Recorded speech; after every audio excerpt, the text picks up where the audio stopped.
नमस्कार दोस्तों, मैं शुभम यादव सूरज अपने YouTube channel M Krishna coaching classes Tarapur Dakbarpur America Nagar की तरफ से आप सभी लोगों का हार्दिक स्वागत वंदन अभिनंदन करता हूं। दोस्तों, जो इसके जस्ट पहले वाला वीडियो लेकर आए थे वह क्या था? प्रकाश का अपवर्तन, रिफ्रैक्शन ऑफ लाइट। क्या था? Refraction of light. लेकिन अब की बार जो वीडियो लेकर आए हैं, जैसे कि हमने पहले ही बता चुके थे कि अब की बार जो वीडियो होगा वह अपवर्तनांक पर होगा। तो यह वीडियो आप लोग जो वीडियो के माध्यम से जो टॉपिक लेकर आए हैं, इस टॉपिक को आप लोग ध्यानपूर्वक देख लीजिएगा और तैयार कर लीजिए, क्योंकि यह जो टॉपिक लेकर आए हैं वह हाई स्कूल एवं इंटरमीडिएट के बच्चों के लिए बहुत ही उपयोगी होने वाला है। क्योंकि ये जो क्वेश्चन है ना, तो क्वेश्चन ये कई बार एग्जामों में आ चुका है, कई बार रिपीट हो चुका है। बोर्ड एग्जामों में, हाई स्कूल के भी एग्जामों में यह क्या हुआ, रिपीट हुआ है। और इंटरमीडिएट दोनों ही क्लासों के बोर्ड एग्जाम में यह क्वेश्चन क्या हुआ है, रिपीट हुआ है। कई बार हमने देखा है कि रिपीट ये क्वेश्चन मिला, तो हम सोचे कि यह इसका टॉपिक का वीडियो जरूर बनाना चाहिए, क्योंकि यह काफ़ी इम्पोर्टेंट टॉपिक है। तो आज आप लोगों के लिए यह टॉपिक लेकर आए हैं, तो आप लोग ध्यानपूर्वक देख लीजिएगा। इस टॉपिक को देखने से पहले आप लोगों से निवेदन रहेगा कि इसके पहले वाला जो टॉपिक है प्रकाश का अपवर्तन, रिफ्रैक्शन ऑफ लाइट, उस टॉपिक को जाकर एक बार जरूर देखिएगा, क्योंकि उस टॉपिक को देखेंगे तभी आप लोगों को अपवर्तनांक थोड़ा सा समझ में आएगा, क्योंकि अपवर्तन को समझना जरूरी होता है। हम तो इस वीडियो में जरूर बताएंगे अपवर्तन के बारे में थोड़ा सा, लेकिन अगर डिटेल से अपवर्तन के बारे में जानना होगा तो आप जस्ट इसके पहले वाले वीडियो में आप लोग जरूर जाइएगा। उस वीडियो का लिंक हम डिस्क्रिप्शन बॉक्स में जरूर डाल देंगे, तो आप लोग डिस्क्रिप्शन बॉक्स, इसी वीडियो के डिस्क्रिप्शन बॉक्स में जाकर उस टॉपिक को जरूर देख लीजिएगा। ठीक भैया, तो देख लीजिए अपवर्तनांक होता क्या, इसका डेफिनेशन हम आप लोगों को बता देते हैं। तो सबसे पहले अपवर्तन बता दें कि अपवर्तन होता क्या है। देख लीजिए भैया, जब प्रकाश किसी एक माध्यम से दूसरे माध्यम में क्या करता हो, प्रवेश करता है, तो वह अपने माध्यम से थोड़ा सा, ज्यादा नहीं, थोड़ा सा क्या होता है, विचलित हो जाता है। तो वह विचलन होने की घटना ही क्या कहलाता है, प्रकाश का अपवर्तन कहलाता है। अब आप कहेंगे कि विचलन होता क्यों है? देखिए, विचलन इसलिए होता है कि जैसे ये जो माध्यम होता है, देखिए ये माध्यम क्या अभिलंब होता है या पृथक्कारी तल होता है। ये क्या होता है, अभिलंब होता है, ये अभिलंब होता है। और ये क्या होता है, ये पृथक्कारी तल होता है। पृथक्कारी तल का मतलब ये जो दो माध्यमों को क्या करे, पृथक करे। पृथक का मतलब ही होता है अलग करना। जो दो माध्यमों को क्या करे, पृथक करे, वही पृथक्कारी क्या कहलाता है, तल कहलाता है। ठीक भैया, अब देख लीजिए यह अभिलंब है। अब देखिए यह एक माध्यम है, कौन सा माध्यम, इसको सरल माध्यम बोलते हैं। क्या सरल माध्यम या विरल माध्यम एक ही होता है, सरल माध्यम, अथवा इसी को हम कह सकते हैं विरल माध्यम। कौन सा माध्यम, विरल माध्यम। ठीक, ये दोनों एक ही हैं। अब सरल माध्यम या विरल माध्यम कहते किसे हैं, इसके जस्ट पहले वाले वीडियो में हमने बताया था बहुत अच्छी तरीके से, लेकिन इस वीडियो में भी आप लोगों को बता देते हैं। देखिए, जो सरल माध्यम होता है वह माध्यम जिसमें प्रकाश की चाल क्या अधिक होता है, वह माध्यम जिसमें प्रकाश की चाल अधिक होता है वह क्या कहलाता है, सरल माध्यम या विरल माध्यम। ठीक, और इसको एक डेफिनेशन और है कि जिसके कण क्या हो, दूर दूर हो, वह क्या होता है, विरल माध्यम। जिस माध्यम में कण क्या हो, दूर दूर हो, तो क्या होता है, विरल माध्यम या सरल माध्यम। और जिस माध्यम का कण क्या क्या हो, पास पास हो, उसको सघन माध्यम कहते हैं। और सघन माध्यम का जो दूसरा डेफिनेशन है, जो दूसरी परिभाषा है, वह क्या है कि जिस माध्यम में प्रकाश की चाल क्या होती, कम होती है, जिस माध्यम में प्रकाश की चाल क्या होती, कम होती है, वह क्या कहलाता है, सघन माध्यम। अब बात आती है कि प्रकाश की चाल इस माध्यम में कम क्यों होता है।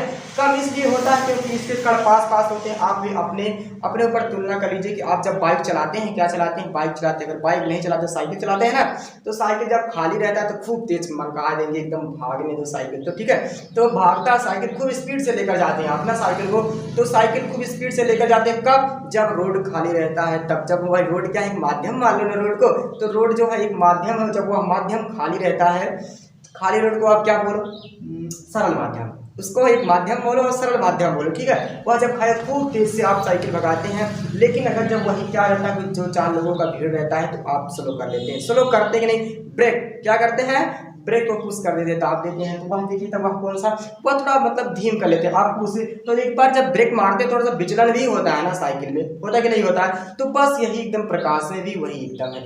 फिजिक्स जानते हो, फिजिक्स है क्या, फिजिक्स इज गेम। गेम मतलब समझना सिर्फ जरूरी होता है।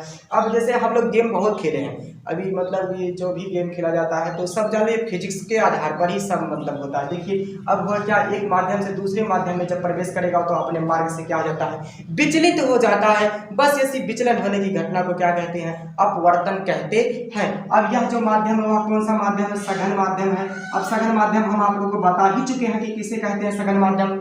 मतलब कि सघन माध्यम वह माध्यम जिस माध्यम में प्रकाश की चाल क्या हो, कम हो, उसी को क्या कहते हैं, सघन माध्यम। कितना आसान था टॉपिक था ना। अब ये प्रकाश एक माध्यम से दूसरे माध्यम में, जब प्रकाश किसी एक माध्यम से दूसरे माध्यम में प्रवेश करता है तो वह अपने मार्ग से क्या हो जाता है, विचलित हो जाता है। बस इसी घटना को क्या कहते हैं, प्रकाश का अपवर्तन कहते हैं। तो अब देखिए अपवर्तनांक आता कहाँ से है, इसकी बात छिड़ी कहाँ से। तो देखिए जो अपवर्तनांक है, या हमको इसलिए अपवर्तनांक का जो कहानी में लाना पड़ता है क्योंकि अपवर्तनांक के माध्यम द्वारा हम क्या करते हैं, किसी भी प्रकाश का किसी माध्यम में उसका गति क्या करते हैं, गति को निर्धारित करते हैं। किस वेग से गति करेगा यह, उसको क्या करते हैं, निर्धारित करते हैं। तो अपवर्तनांक का डेफिनेशन आप लोग ध्यानपूर्वक देख लीजिएगा और अपने नोटबुक या फिर किसी में भी आप उसको अपने अच्छे अगर दिमाग में रख लेते हैं तो बहुत अच्छी बात है। दिमाग में वैसे कब तक रखेंगे, अगर रखते हैं तो अच्छी बात है, अगर नहीं रख सकते हैं, आपकी क्षमता उतनी नहीं है, तो आप किसी नोटबुक में अथवा रफ में उसको नोट कर लीजिएगा ना भैया, और तैयार कर लीजिएगा। हमारा आप लोगों से यही रिक्वेस्ट रहेगा। तो इसको हम बेस करके आप लोगों को डेफिनेशन बता देते हैं कि अपवर्तनांक का डेफिनेशन क्या है।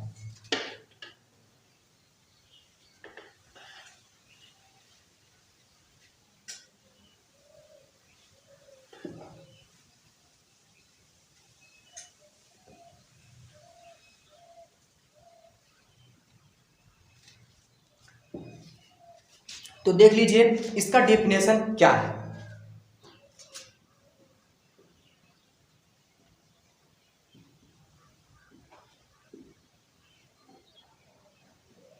डेफिनेशन जैसा कि हमने पहले ही बताया कि मतलब कि जो गति होती है, क्या प्रकाश की गति होती है, उस किस माध्यम में मतलब किस स्पीड से गति करेगा, यही क्या कहलाता है, अपवर्तनांक कहलाता है। लेकिन इसका डेफिनेशन अगर आप लोग लिखते हैं तो बहुत ही अच्छी बात होगी आप लोगों के लिए, क्योंकि जैसा कि हमने पहले ही बताया कि बोर्ड एग्जामों में इस क्वेश्चन को कई बार रिपीट हो चुका है, तो का पता आ ही जाए। तो आप लोग अगर रिपीट कर लेते हैं, देख लेते हैं, तो आप लोग का सेफ रहेगा। अगर नहीं आता है तब भी तो सेफ ही रहेगा ना, आप लोग के माइंड में रहेगा। तो एक एग्ज़ाम थोड़ा ना दे, एक एग्ज़ाम से अगर जीवन सफल हो जाए तो कितनी अच्छी बात है। कई एग्ज़ाम देने पड़ते हैं आज के कंपटीशन में, हम कई एग्ज़ाम देकर तब जाकर हमारा निकलता है। इतना मेहनत के बावजूद भी कई लोग असफल ही रह जाते हैं। तो कारण क्या होता है, कुछ ना कुछ कहीं ना कहीं थोड़ा सा वो गलती करते हैं आपकी तरह। जैसे आप नोट नहीं कर रहे हैं ना, नोट कर लीजिए भैया। तो देख लीजिए अपवर्तनांक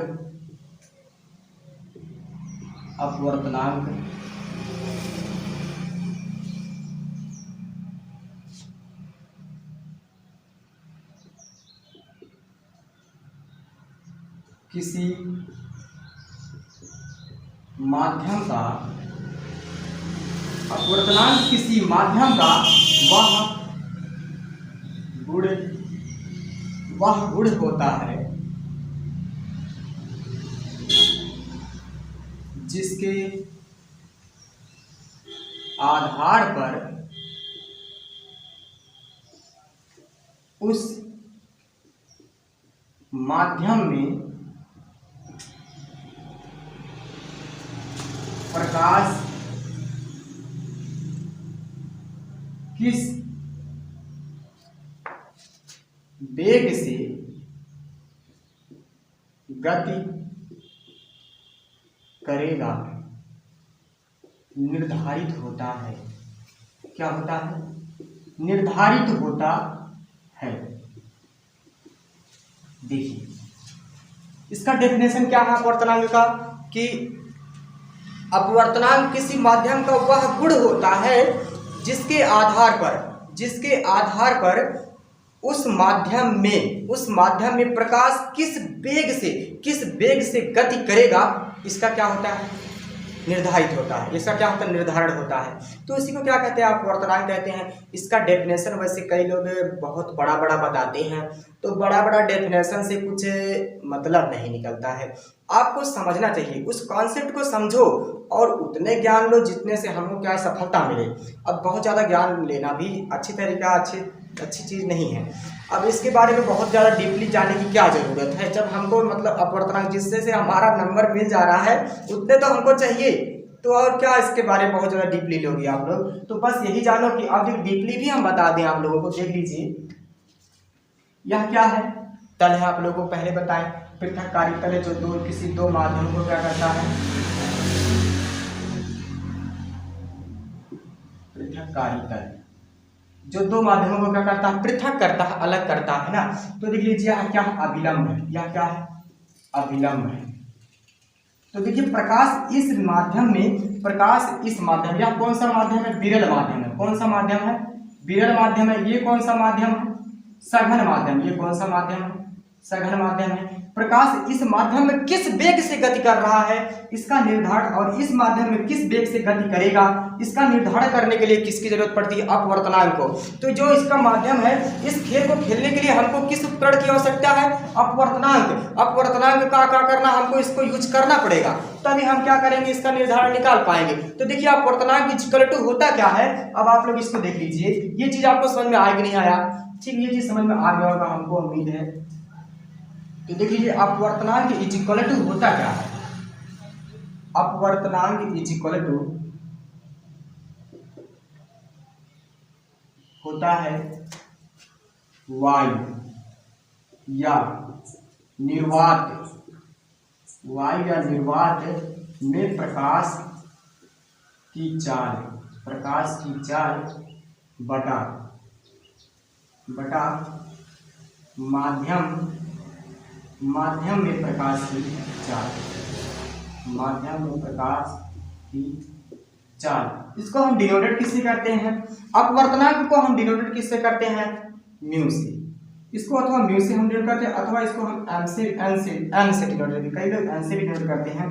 तो देख लीजिए इसका होता है प्रकाश सी, इसको सी से डिनोट करेंगे। वायु भी आप निर्वात में प्रकाश की चाल को सी से डिनोट करते हैं, और माध्यम में प्रकाश की चाल को हम किससे करते हैं, वी से। ठीक, तो देखिए यह इसका कोई मात्रक नहीं होता। क्यों नहीं होता है, क्योंकि यह एक बीमाहीन राशि है।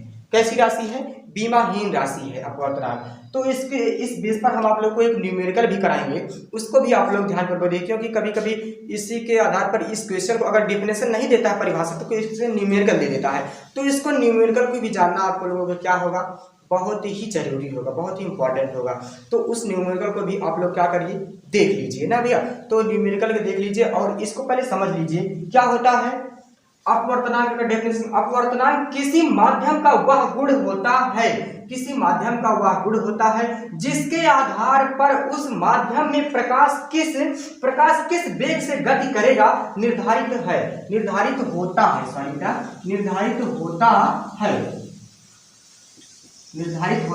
है। अपवर्तनांक वायु या निर्वात में प्रकाश की चाल, अपवर्तनांक की इक्वल टू होता क्या है, वायु या निर्वात में प्रकाश की चाल बटा माध्यम में प्रकाश की चाल, जिसको हम डिनोट करते हैं वायु या निर्वात प्रकाश की चाल से सी से डिनोट करते हैं, और माध्यम में प्रकाश की चाल को बी से, और अपवर्तनांक को म्यू से हम डिनोट करते हैं। तो ये चीज आप लोगों को क्लियर और स्पष्ट तरीके से जरूर आप लोगों को समझ में आया होगा, और तैयार भी आप लोग कर रहे हैं, हमें जहाँ तक उम्मीद है, क्योंकि अगर आप वीडियो में अभी तक बने हैं तो जरूर कुछ ना कुछ इससे लेकर जरूर जाएंगे भैया। तो इसको हम क्या करते हैं, रेस कर देते हैं।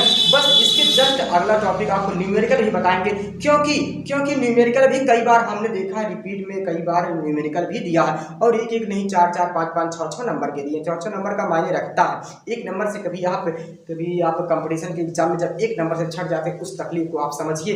तो उस तकलीफ को अगर समझते हो तो इसको थोड़ा सा और वीडियो में बने रहिए, और तो इसको भी देख लीजिए, न्यूमेरिकल देख लीजिए भैया, ठीक है। तो इसको हम क्या करते हैं, रेज करते हैं, उसके बाद आप लोगों को इसका न्यूमेरिकल बताते हैं, और न्यूमेरिकल बताने के बाद फिर इससे देखिए अपवर्तनांक दो प्रकार के होते हैं। एक होता है सापेक्ष, एक होता है निरपेक्ष। निरपेक्ष। तो सापेक्ष और निरपेक्ष दोनों ही बताएंगे, लेकिन इस वीडियो में हो सकता है ना बता पाए, जस्ट अगले वाले वीडियो में बताएं, क्योंकि यह वीडियो जानते हो ज़्यादा लंबा हो जाएगा। तो ज़्यादा लंबा वीडियो हम नहीं देना चाहते आप लोगों की बोरिंग हो जैसे, तो इससे अच्छा है कि हम एक थोड़ा सा और इसका जस्ट अलग वीडियो देंगे, इसको भी डिस्क्रिप्शन बॉक्स में डाल देंगे। बस अगले दिन उस सापेक्ष और निरपेक्ष अपवर्तनांक को भी आप लोगों को क्लियर स्पष्ट तरीके से बता देंगे और उसको फिर डिस्क्रिप्शन बॉक्स में हम डाल देंगे। अगर आप इस वीडियो को देखना तो उस वीडियो को भी देख लेना, बस जस्ट एक दिन का इंतजार करना पड़ेगा भैया आप लोगों को, ठीक है। तो इसको हम क्या करते हैं, रेज करते हैं और न्यूमेरिकल बताकर बस इस वीडियो को यहीं पर क्या करेंगे, स्थगित कर देते हैं।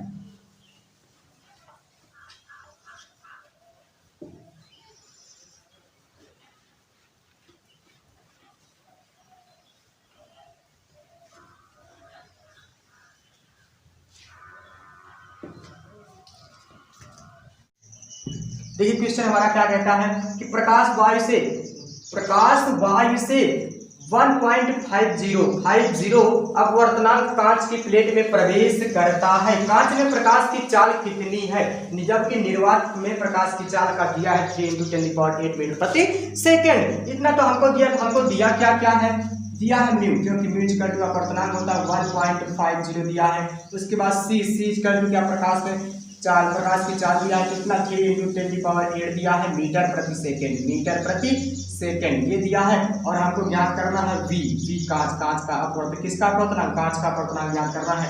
तो देखिए अपवर्तनांक इक्वल टू होता क्या, हमने पहले ही बताया आप लोगों को कि C/V होता, क्या होता है C/V। तो इसी पे हम रख देते हैं कितना 1.50 का कोई मतलब नहीं, 0 का हटा देते हैं इसको।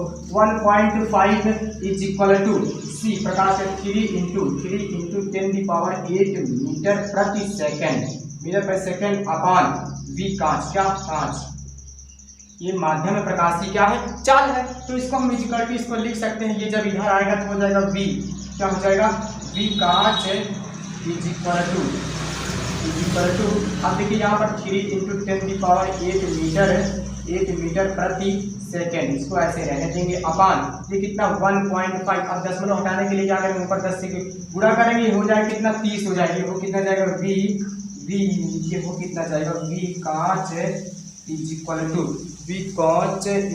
टू इधर लिख लेते हैं, v इज इक्वल टू हो जाएगी 30 × 10⁸ मीटर प्रति सेकेंड अपान कितना हो जाएगा 15 15 30 हो गया। क्या आया आंसर, क्या आया आंसर आपका 2 × 10⁸ मीटर प्रति सेकेंड। आपका ये क्या वैल्यू है, किसका, v कांच, ये आपका। तो इस प्रकार आप क्या करेंगे, लगा लीजिएगा। और आप ऐसे अगर न्यूमेरिकल आए तो बहुत ही टफ नहीं है, आप लोगों को सिर्फ समझ में आना चाहिए, ठीक है। आप लोग क्या आना चाहिए, सिर्फ समझ में आना चाहिए, ठीक। तो समझ में आ ही जाएगा, आप लोग थोड़ा सा मेहनत करेंगे तो आप लोगों को जरूर समझ में आएगा। देख लीजिए भैया, आप लोग नोट कर लीजिएगा क्वेश्चन, ठीक। तो आज का वीडियो बस यहीं तक, अगला वीडियो अगले दिन बताएंगे आप लोग को। क्या बताएंगे, इसी का जो पार्ट है, एक सापेक्ष निरपेक्ष, सापेक्ष अपवर्तनांक और निरपेक्ष अपवर्तनांक, 2 टॉपिक इसके बचे हैं जो कि अगले दिन बताएंगे। आज का वीडियो बस यहीं तक।